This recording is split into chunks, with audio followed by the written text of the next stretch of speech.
আমরা যারা যারা রান্না করতে ভালোবাসি তাদের কাছে রান্নার প্রশংসা পাওয়াটাই একটা বিশাল বড় প্রাপ্য বলেই আমি মনে করি। তোমাদের সাথে অনেক টক ঝাল মিষ্টি রান্নার রেসিপি তো শেয়ার করি, তবে হ্যাঁ, যেহেতু সামনেই পয়লা বৈশাখ আসছে তাই বলে আজকে ছানার পায়েস রেসিপি শেয়ার করলাম, যেটা ছাড়া কিন্তু আমাদের বাঙালি নববর্ষ একদমই অসম্পূর্ণ। পয়লা বৈশাখে মিষ্টি মুখ হবে না তা কি করে হয়? তাই আপনারাও ঘরে চটজলদি বানিয়ে নিতে পারবেন এই ছানার পায়েসের রেসিপিটি। তো চলুন আজকের রেসিপিটি শুরু করা যাক। তো আসা যাক ছানার পায়েসের রেসিপির মূল পর্বে।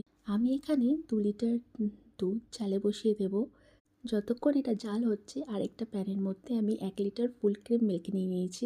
যখন 2 লিটার দুধ ভালোভাবে জাল হয়ে যাবে আমি কিন্তু একটু ভিনিগার দিয়ে এটা ছানা কাটে নেব। তোমরা চাইলে কিন্তু এখানে ছানা পাউডার বা লেবুর রস ইউজ করতে পারো।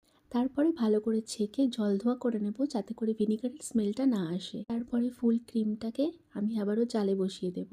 5 থেকে 6 মিনিট জাল হয়ে যাওয়ার পর আমি এখানে কয়েক টুকরো এলাচ দিয়ে দেবো। তোমরা চাইলে কিন্তু এলাচ পাউডার ইউজ করতে পারো, হ্যাঁ তবে শেষে ইউজ করতে হবে যদি এলাচ পাউডার ইউজ করো। তো তারপরে দেখো আমি এখানে 2 প্যাকেট মিল্ক পাউডার নিয়েছি, যেটাকে একটু দুধের সাথে ভালোভাবে গুলিয়ে নিতে হবে যাতে করে কোনো লাম্পস না থাকে। তারপরে দুধটা ফুটে উঠলে এটা মিশিয়ে দিতে হবে, এতে করে টেস্টটা আরও বেড়ে যায়। আর হ্যাঁ, যেই জিনিসটা খুবই ইম্পর্টেন্ট সেটা হচ্ছে নেসলের মিল্ক মিঠাই মেড। এইটা দেওয়া মাত্রই যেন পায়েসের স্বাদটা 3-4 গুণ আরও বেড়ে যায়। তবে মিল্ক মেড দিয়ে আমাদেরকে বেশি নাড়াচাড়া করলে হবে না। ওই ধরুন 4 থেকে 5 মিনিট নেড়ে চেড়ে নিয়েই কিন্তু দেখবেন দুধের ঘনত্বটা একটু ভালোই হয়েছে। তারপরে ছানাগুলোকে ভালোভাবে হাতে করে স্ম্যাশ করে দুধের সাথে মিশিয়ে নেব।